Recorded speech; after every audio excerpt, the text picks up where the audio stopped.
That's so annoying to me. No one's saying that the people on the College of Columbia directly caused that guy to unleash this violence. But it would be asinine to not note this is exactly the same rhetoric we're hearing on these far left college campuses from coast to coast. Obviously, this guy is rattled. He was an eyewitness to it, but you're not allowed to make that connection on CNN, Michael. You're not allowed to say, gee, I don't really like these chants being allowed everywhere because it's endorsing something that, you know what, kind of feels a little genocide-y, kind of feels a little murdery, and now we've had 2 pro-Israel Israeli embassy workers killed. Are you worried about the conflation of these 2 groups of people?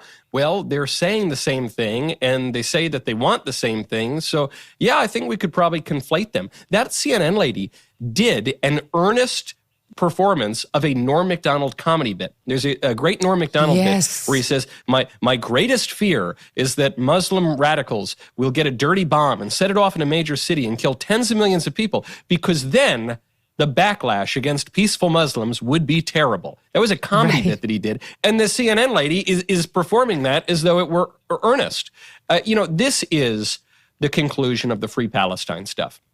I talked about this on my show yesterday or 2 days ago. I mean, really spooky timing. I said, I'm sorry, I just can't get on board with the Free Palestine movement because I've yet to hear a coherent argument as to how what they want makes any sense. I've yet to hear a coherent argument that the state of Israel is not justified in going to war in Gaza or even continuing the war because the hostages are still being held. I've yet to hear a coherent argument for bringing this movement into the right-wing coalition. And I know that there are some people who are a little more favorable to the Free Palestine thing, but I said just as a basic matter of political coalitions, the Free Palestine movement is led by frothing leftist lunatics who are inclined toward violence. The Free Palestine movement is led by Greta Thunberg and the Columbia graduate students and Islamists. Somehow the Islamists are the most sensible people in the movement. That's not a good sign. And so it just doesn't make any sense. And it doesn't take a genius. It doesn't take a political philosopher to realize that the logical conclusion of revolution, intifada, from the river to the sea, Palestine will be free, blot out the Jews in the Middle East. It doesn't take a genius to recognize that when people who are already inclined toward violence in politics state those things, you're going to get political violence. Not to mention, CNN, that one reporter, he interviewed Taylor Lorenz. They're laughing about Luigi. Like he's been lionized over there, not to mention They had Caitlin Collins out there promoting his crowdfund link. Maybe now might be a time to be a little bit more careful in how you handle these stories. It's possible you've been a little too slow to connect these messages to resulting violence, right? You've been a little too quick to fan the flames or to tamp down the flames, connecting all this rhetoric and then resulting violence. I just, like CNN, I don't know what they're doing over there, but it's not journalism. She immediately pivoted. Why don't you just get his story? Get his testimonial. This is how he feels. Shut the fuck up with your justifications of what we're hearing on college campuses. It's so annoying to me. He just watched 2 people get shot to death. He's upset. He's drawing a comparison to the rhetoric he's been hearing for 2 years now on college. Let him have his say, Sarah. It's not for you to try to cleanse his opinions. That CNN lady is demonstrating the suicidal impulse within liberalism, which is that whenever they see any political action, they see a clear perpetrator and they see a clear victim, and they say, well, it has to be the opposite. They always have to immediately take the side of the perpetrator and always immediately neglect the victim, even when the political action is so clear as a murderer murders a young couple of civilians. This is not to say that the Israel-Palestine issue is without nuance and complexity and totally clear-cut. I recognize there's been a lot of nuance and complexity to this issue, not only for about 100 years, but really for centuries and even millennia. However, I want nothing to do with the Free Palestine movement. And I think that Same. people need to have some moral clarity here, okay?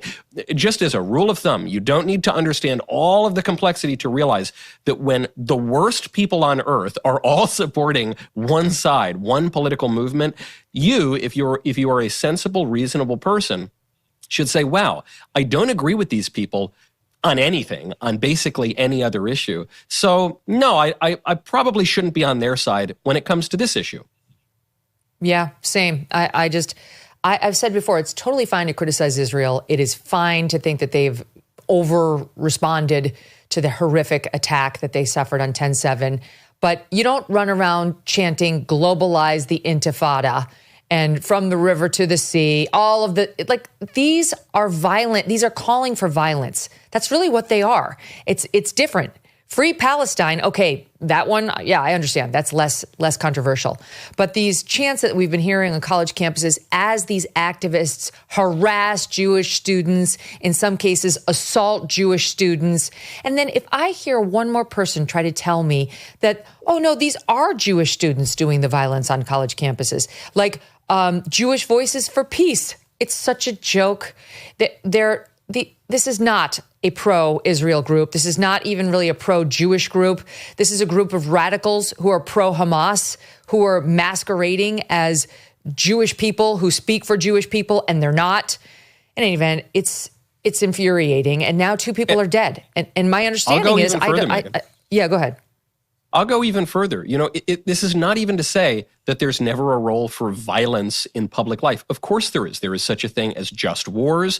There is justified violence in self-defense, for instance. There's justified violence after due process when the civil authority punishes criminals. It's not even to say that violence in itself is always terrible and evil. But in this case, listen to the arguments that these people are making. The free Palestine, from the river to the sea, Israel or Palestine will be free, is a call at the very least for ethnic cleansing, if not genocide. Doesn't take a genius political philosopher to understand that. These kinds of arguments that the people are making are arguments not only against the state of Israel, or not even arguments against Jews or Zionism. They're arguments against imperialism. They're arguments in favor of radical liberation. They're arguments in some cases in favor of Islamism, Islamic government. These are arguments that we would not accept on any other front, that we disagree with at a fundamental philosophical level. And so if there's been ambiguity, if there's been some lack of clarity up until now, well, now you're seeing the logical conclusion of those arguments made by the people who favor unjust political violence in many other circumstances and with which we have basically nothing in common. Mm-hmm. That's right. That's why Marco Rubio is ejecting these people from college campuses. I mean, truly, you're here on a student visa. Sorry, it's a privilege. You come over to my house for dinner and you behave badly, I can throw you out. It doesn't matter. I don't care whether you're here on a visa or you're not here. You're here by invitation, and you can be ejected by my whim. You have no right to be in my home. And that's how Marco Rubio is treating these student visas on college campuses. He got into this. I'll show you. I'm going to get to something else that happened on the murders. But he got into this with Representative Jayapal, this squad member, on Wednesday at a hearing of the House Foreign Affairs Committee, because he is trying to eject this Tufts PhD student who wrote this op-ed in the student paper that was basically aligning with the Free Palestine crowd. And he suggested he has more than that. 2 courts have looked at it and said he doesn't have more than that, and that this is a matter of free speech. It doesn't matter. She has the right to say whatever she wants, sure, while she's here in America. And he has the right to say, I've heard enough. You're out of here. She has no right, based on a student visa, to stay. He can say, I don't agree with those views. They don't align with the foreign policy of this administration. Go home. But watch this exchange between Rubio and Jayapal. That law student was a guest in the United States on a student visa. No one's entitled to a student visa. So you revoked her student visa based on an op-ed which trumps the supreme law of the land, which is the Constitution. Someone's coming up here to stir up problems on our campus. We're going to revoke their visa. She didn't do any of that. She wrote an op-ed. Well, she that's wrote what an you op-ed, claim. and I'm talking to you about her particular That's her case. claims and your claims. Those are not the facts. You reclaiming my time. You revoked her student visa because proudly. she wrote an op-ed. And Would you we're revoke? going to do more. A totally different process. Secretary Rubio, visas are a privilege. Secretary we deny them all the time, and we'll revoke you revoked a visa based on an op-ed, and then you allowed for masked men to snatch somebody off the street. Your time is expired. That's your claim. That's not accurate. Recognized ranking. I mean, Michael, honestly, even if it is accurate, like, okay, she's made a position clear. He's the Secretary of State. He's not real pro on the, divest from Israel or else crowd. And we've seen what they do. This July, there is a global summit of BRICS nations in Rio de Janeiro. The bloc of emerging superpowers, including China, Russia, India, and Iran, are meeting with the goal of displacing the U.S. dollar as the global currency. They're calling this the Rio Reset. As BRICS nations push forward with their plans, some worry global demand for U.S. dollars will decrease, bringing down the value of the dollars in your savings. While this transition, if it happens, would not happen overnight, the Rio Reset could mark a pivotal moment. So learn if diversifying your savings into gold is right for you.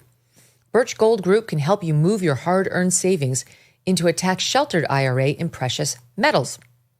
Claim your free info kit on gold by texting MK to the number 989898. With an A+ rating from the Better Business Bureau and tens of thousands of happy customers, let Birch Gold arm you with a free, no-obligation info kit on owning gold before July and the Rio Reset. Text MK to the number 989898 today. Thanks so much for watching. If you like what you just saw, hit the subscribe button for more clips and full episodes.